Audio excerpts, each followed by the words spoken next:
Hello student, good morning all of you. Welcome in the online platform of विश्वास school भुन्ना।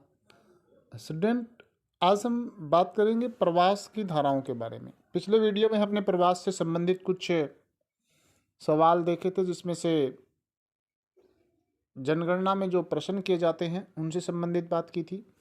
आज हम प्रवास की धाराओं के बारे में बात करेंगे। प्रवास की धाराओं का मतलब है कि प्रवास कहाँ से कहाँ होता है, और जब लोग एक स्थान से दूसरे स्थान पर जाते हैं तो उसे प्रवास कहते हैं। प्रवास किस तरह से हो सकता है, कितने इसके आयाम हो सकते हैं, उसके बारे में हम बात करेंगे।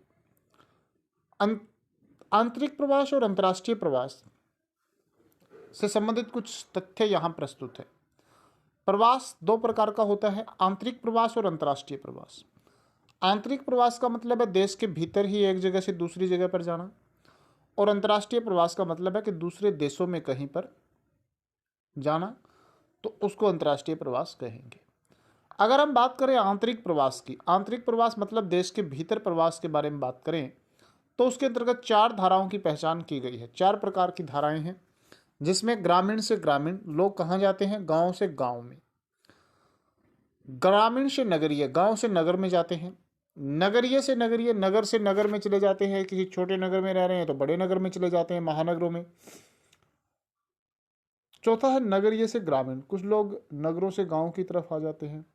जो नगरों में होते हैं, कहीं पे जॉब लगने की वजह से गांव में उनको सेटअप होना पड़ता है दूर। तो ये कुछ प्रवास की धाराएं हैं, चार प्रकार की धाराएं हैं। इनको दिखाया गया है महिला और पुरुषों का प्रवास। 10 लाख लोगों में कितने गांव से गांव में जो जाते हैं उनमें महिलाओं की संख्या ज़्यादा देख पा रहे हैं आप चित्र में। ग्रामीण से नगरीय जो है उसमें बराबर संख्या है, नगरीय से ग्रामीण में भी बराबर संख्या है, महिलाओं की संख्या थोड़ी ज़्यादा है। लेकिन ग्रामीण से नगर, ग्रामीण जो प्रवास होता है उसमें महिलाओं की संख्या बहुत ज़्यादा है।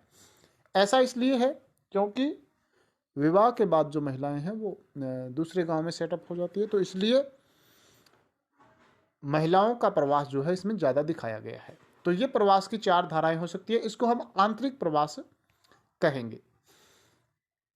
भारत में 2001 के दौरान पिछले निवास के आधार पर 31 करोड़ प्रवासियों में से 9.8 करोड़ ने पिछले 10 सालों में अपने निवास स्थान को बदला है। 31 करोड़ 2001 की जनगणना में भारत के कुल प्रवासी थे जनसंख्या, उसमें से 9.8 करोड़ लोगों ने पिछले 10 सालों में प्रवास को बदला है। यानी कि ये लोग 1991 की जनगणना में नहीं थे, लेकिन उसके बाद ये प्रवास कर गए। 8.1 करोड़ लोग अंतर्राज्यीय प्रवासी है, यानी कि एक ही राज्य से उसी राज्य में कहीं दूसरे स्थान पर शिफ्ट होने वाले 8 करोड़ लोग थे। इस धारा में पुरुष स्त्री जो है, महिला प्रवासी प्रमुख थी, यानी कि अंतर्राज्यीय प्रवास में एक राज्य के अंदर ही प्रवास जब होता है तो महिलाओं की संख्या उसमें ज़्यादा है।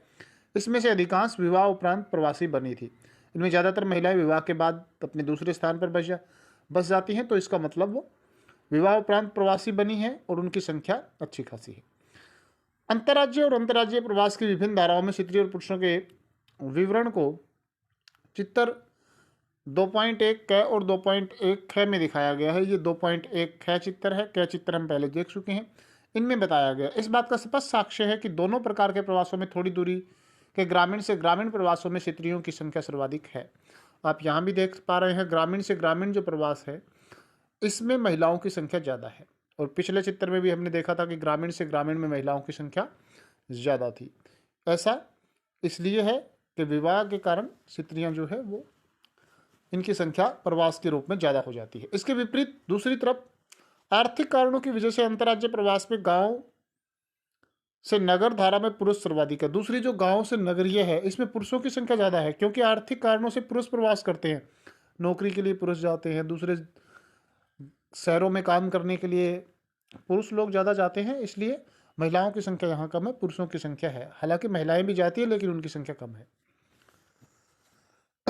इसके अतिरिक्त आंतरिक प्रवास की इन धाराओं के अलावा भी जो अंतर्राष्ट्रीय प्रवास होता है उसमें भी पड़ोसी देशों से अप्रवास और उन देशों की ओर भारत से उत्प्रवास, यानी कि पड़ोसी देशों से जब लोग आते हैं तो उनको हम आप्रवास कहते हैं, और जब भारत से लोग बाहर जाते हैं तो उसको उत्प्रवास कहते हैं।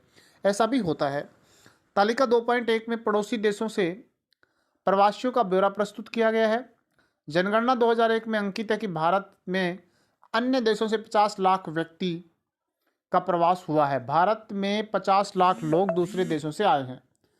इनमें से 96% तो बांग्लादेश से आए हैं, 30 लाख लोग। इसके अलावा पाकिस्तान से 9 लाख लोग आए हैं, नेपाल से 5 लाख लोग आए हैं। इसके अलावा श्रीलंका, बांग्लादेश, अफगानिस्तान और म्यांमार के 1.6 लाख शरणार्थी भी शामिल है। यानी कि शरण ले लिए इन्होंने, इलीगल तरीके से जो लोग आ जाते हैं शरणार्थी लोग, उनको वो भी इसमें शामिल है। जहाँ तक भारत से उत्प्रवास का प्रश्न है, भारत से जाने वालों की संख्या का जहाँ तक सवाल है, ऐसा अनुमान है कि भारतीय डायस्पोरा के लगभग 2 करोड़ लोग 110 देशों में फैले हुए हैं। यानी कि भारत से 2 करोड़ लोग विश्व के 110 देशों में, अलग अलग देशों में बाहर गए हुए हैं। तो ये अंतर्राष्ट्रीय प्रवास है जिसमें भारत में लोग आए भी हैं 50 लाख लोग, अगर अलग अलग देशों से, हमारे पड़ोसी देशों से ज़्यादा है, और भारत से बाहर लोग गए हैं वो भी 2 करोड़ लोग हैं जो 110 देशों में फैले हुए हैं। तो ये है प्रवास की कुछ धाराएं, आंतरिक प्रवास और अंतर्राष्ट्रीय प्रवास। इसमें महिला और पुरुषों के बारे में हमने जानकारियाँ प्राप्त की है, किन कारणों से ये प्रवास होता है ये भी देखा है। आगे हम इनके कारणों को डिटेल में डिस्कस करेंगे। इस वीडियो में इतना ही। नेक्स्ट वीडियो में हम प्रवास के कारण जानेंगे कि कौन कौन से कारणों से प्रवास होता है। Thank you, have a nice day.